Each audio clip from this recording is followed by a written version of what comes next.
색다르고 재미있는 음악을 소개해 드릴게요. 음악이 있는 곳이면 어디든 찾아갑니다. 우리가 몰랐던 음악의 또 다른 이야기를 향해 달려볼까요? 열차가 곧 출발합니다. MTX.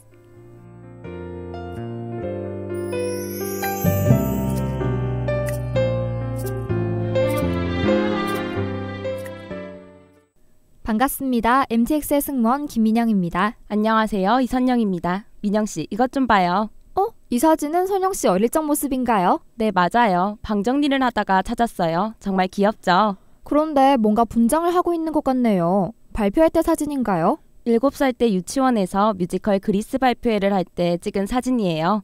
공연이 끝나고 엄마가 찍어주셨어요. 아, 저도 초등학교 학예회 때 뮤지컬 그리스 여주인공을 맡았어요.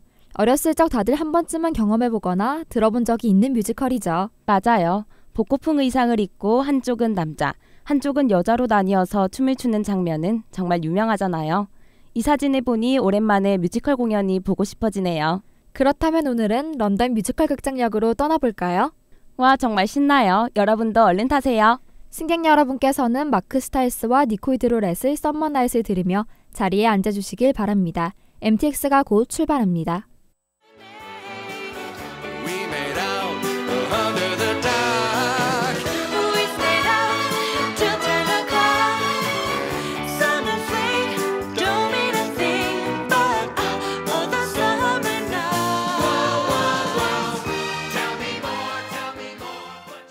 민영씨, 여기가 런던 뮤지컬 극장인가요?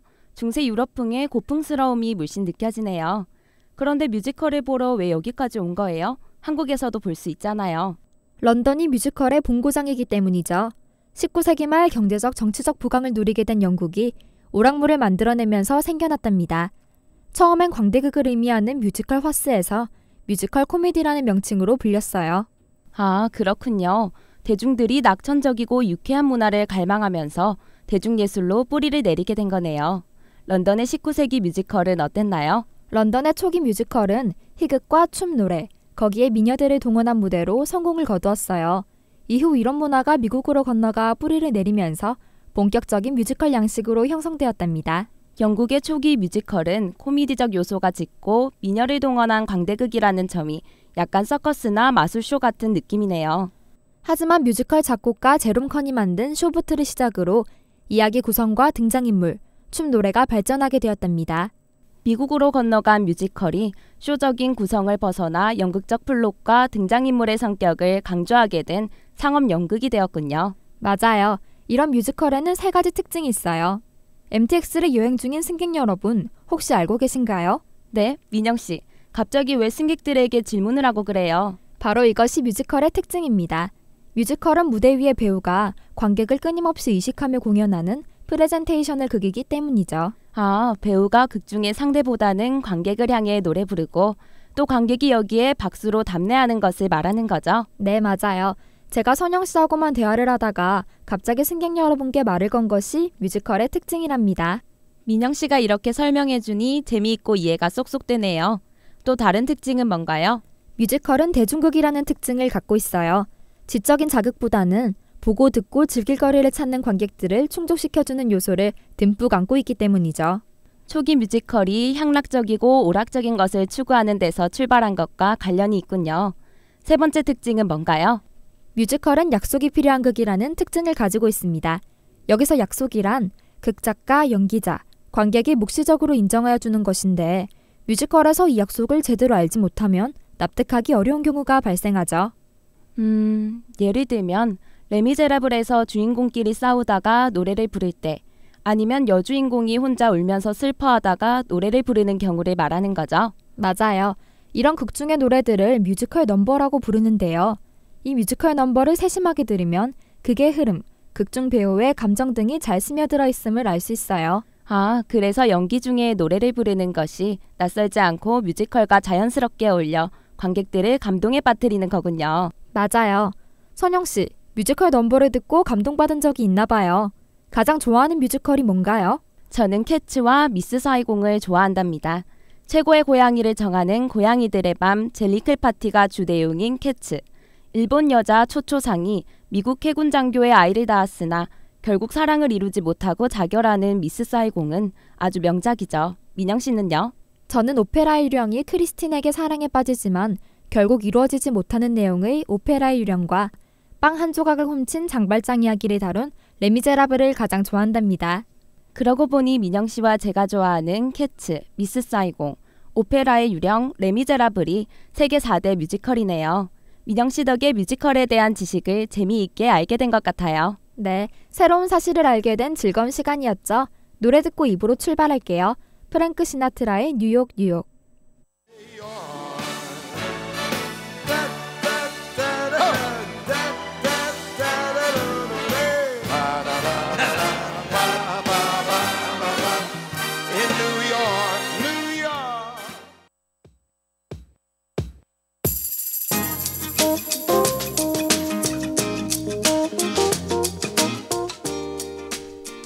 음악을 색다른 시각으로 바라보는 시간, 음악과 관련된 이슈를 뉴스를 통해 들여다봐요. 출발할 준비가 됐나요? MTX 뉴스.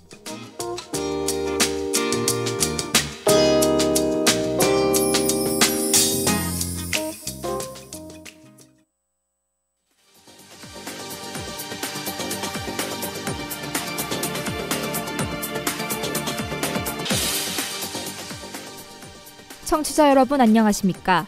11월 13일 금요일 뉴스를 시작하겠습니다.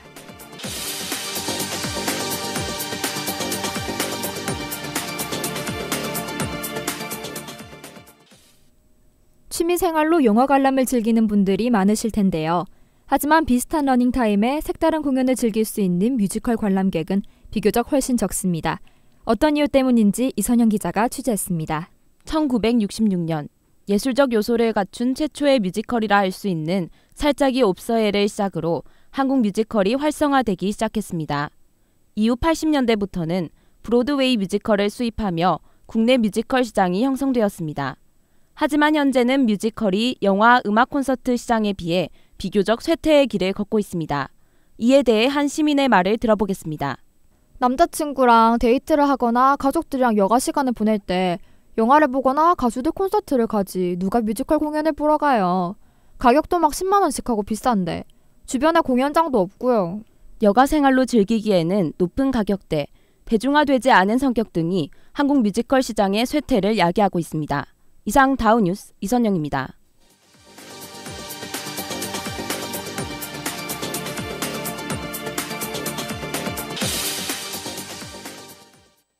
뉴스에서처럼 뮤지컬 공연을 자주 보러 다니는 사람은 많지 않죠.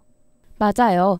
특히 해외 여러 나라들에 비하면 한국의 뮤지컬 시장은 아주 협소하고 문제가 많기 때문에 관객을 끌기에는 부족한 것 같습니다. 유명 뮤지컬 공연을 보려고 하면 지역의 대형 공연장에 가야만 볼 수 있잖아요. 그렇죠. 뮤지컬은 전용 극장이 많지 않고 영세 자본, 양질의 인력 부족이 고질적인 문제로 대두되고 있습니다. 뮤지컬 공연을 하기 위해서는 넓은 공연장과 음향 시스템 등 여러 가지 장비들과 전문가가 필요한데 우리나라에서는 뮤지컬 분야로는 아직 부족한 점이 많군요.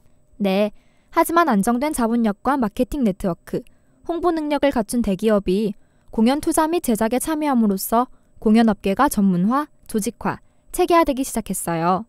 그래서 다는 아니지만 어느 정도는 한국 뮤지컬 시장이 힘을 가지게 되었죠. 다행이네요.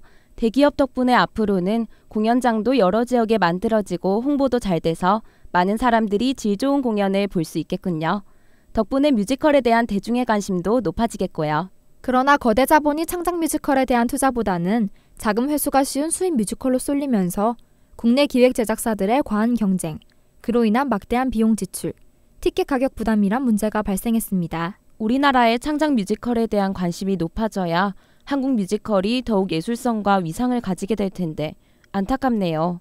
결국 뮤지컬 티켓이 비싼 이유도 여기에 있었군요. 네, 또한 부족한 인적, 물적, 제도적 인프라가 구축되지 않은 상황에서 수익성만을 염두에 둔 기업과 투자자들의 참여는 공연 시장의 불안정성을 심화시키는 요인이 되기도 하죠. 우리나라의 뮤지컬 시장이 활성화되기 위해서 특별한 조치가 필요할 것 같아요. 먼저 작품성 있는 창작물이 만들어져야 수입 뮤지컬보다는 창작 뮤지컬 쪽으로 투자가 많이 들어오겠죠? 선영 씨 말이 맞아요. 문화산업은 새로운 가치를 만들어낼 때 부가가치가 극대화되죠. 우리나라의 일부 뮤지컬계는 창작물을 만들어내려는 도전보다는 현실에 안주해 있다는 생각이 듭니다. 작품에 대한 창의적인 실험 정신이 필요할 것 같아요. 네, 국내 관객층이 아직 두텁지 못한 상황에서 대기업들의 경쟁은 비용 낭비로 여겨질 수 있다는 것도 중요하죠. 콘텐츠 공급량을 늘리고 마케팅 비용에 힘을 쏟는데 정작 관객들은 뮤지컬에 큰 관심을 두지 않는다는 문제가 있잖아요. 맞아요. 스태프, 창작자 등의 인재 육성에 힘을 쓰고 창작 콘텐츠 개발과 장기적으로 티켓 가격을 인하한다면 관람객이 늘어나고 선순환 구조를 만들 수 있을 겁니다. 전반적인 우리나라 뮤지컬의 수익성이 떨어지는 현상을 일종의 성장통으로 본다면 더욱 발전할 수 있지 않을까요? 그렇죠. 더 건강한 발전을 위해서는 시장의 각 부분에서 내실 있는 플레이가 많아지고 건전한 경쟁을 펼칠 수 있는 환경이 필요하다고 여겨집니다. 네, 이런 여러 가지 문제점을 보완한다면 한국 뮤지컬계가 더욱 성장할 것 같아요. 뮤지컬의 본고장 런던의 모습을 보며 나아간다면 좋지 않을까 싶네요. 네, 우리나라의 보완점을 모두 갖춘 게 런던 뮤지컬 극장이잖아요. 런던의 긍정적인 측면을 본받는다면 한국 뮤지컬 시장도 활성화될 거라 생각합니다. 맞아요. 이제 노래를 들으면서 MTX 열차 카페로 출발해 볼까요? 뮤지컬을 리메이크한 영화 맘마미아의 OST 아만다 사이프리드의 Thank You for the Music을 들어봅시다. I'm a fan, so I say thank you for the music, the songs I'm singing. Thanks for all the joy they're bringing. Who can live without it? I ask in all honesty.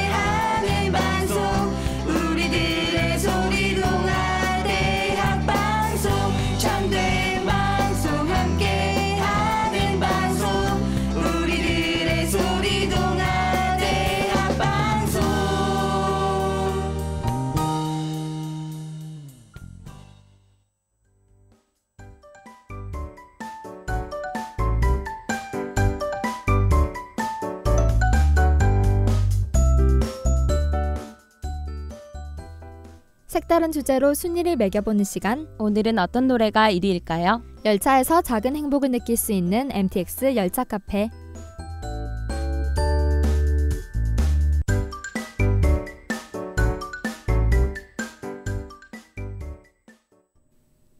선영씨, 다크서클이 엄청 내려왔네요. 어제 잠 못 잤어요? 네, 사실 요즘 불면증 때문에 잠을 못 자고 있거든요. 아휴, 저런.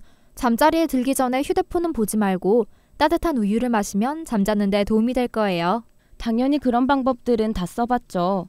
숙면에 도움이 된다는 아로마 향초도 피워보고 가벼운 스트레칭도 해봤는데 여전히 잠이 안 오더라고요. 그렇다면 노래를 들어보는 건 어때요? 잠잘 때 듣기 좋은 노래 순위를 알려줄게요. 색다른 방법인데요. 얼른 3위부터 알려주세요. 3위는 2012년에 발표된 커피소년의 오늘도 굿나잇입니다. 꿈속에서도 떠나지 않고 손을 잡고 있을 테니 마음 편히 잠자리에 들라는 가사가 마음을 안정시키는 곡이죠. 이 노래를 들으면 포근한 느낌이 나서 곤히 잠들 것 같아요. 자기 전에 꼭 들어야겠어요. 2위는 뭔가요? 2위는 2010년에 발표된 10cm의 굿나잇입니다. 아, 이 노래 알아요. 굿나잇이라는 가사가 반복되면서 단조로운 기타 소리가 인상적이죠. 1위는 어떤 노래인가요? 1위는 2011년에 발표된 스탠딩 에그의 리레스타입니다. 제가 잠자기 전에 자주 듣는 노래예요. 이 노래는 마치 잠자기 전 전화통화로 남자친구가 불러주는 듯한 노래잖아요. 앞으로 매일 들으면서 자야겠어요. 네, 잠잘 때 듣기 좋은 노래는 모두 저음의 남자 가수들이 속삭이듯이 부른 노래들이네요. 잔잔하고 감미로워서 금방이라도 잠에 빠질 것만 같은 노래들이죠. 고마워요. 민영씨 덕에 불면증이 당장이라도 사라질 것 같아요. 에이, 선영씨 너무 오버하는 거 아니에요? 티났나요? 일단 이 노래들을 들어보고 나서 민영씨의 추천이 제가 잠에 자는데 얼마나 도움이 되는지 판단 내려볼게요. 알겠어요. 분명 잠이 쏟아질걸요. 노래 듣고 올게요. 스탠딩 에그의 리레스타. 나의 얘기가 끝나기 전에 너는 꿈을 꿀 거야. Little star tonight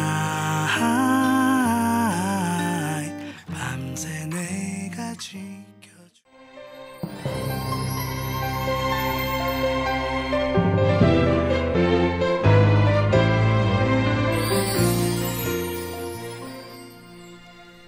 씨, 얼른 일어나요. 노래 듣다가 진짜 자버리면 어떡해요. 제 말대로 정말 잠잘 때 듣기 좋은 노래 맞죠? 진짜 저도 모르게 자버렸네요. 이제 MTX 여행이 끝났다고요. 얼른 마무리해주세요. 네, 이번 여행에서는 뮤지컬의 특징과 한국 뮤지컬 시장의 문제점, 잠잘 때 듣기 좋은 노래에 대해 알아봤습니다. 승객 여러분, 즐거운 시간이었나요? 다음에는 더욱 재미있는 곳으로 떠나봅시다. 지금까지 송출의 유니언 PD, 기술의 나경태 엔지니어 수고하셨습니다. 저는 뮤직트레인의 제작을 맡은 아나운서 김민영이었고요. 아나운서 이선영이었습니다.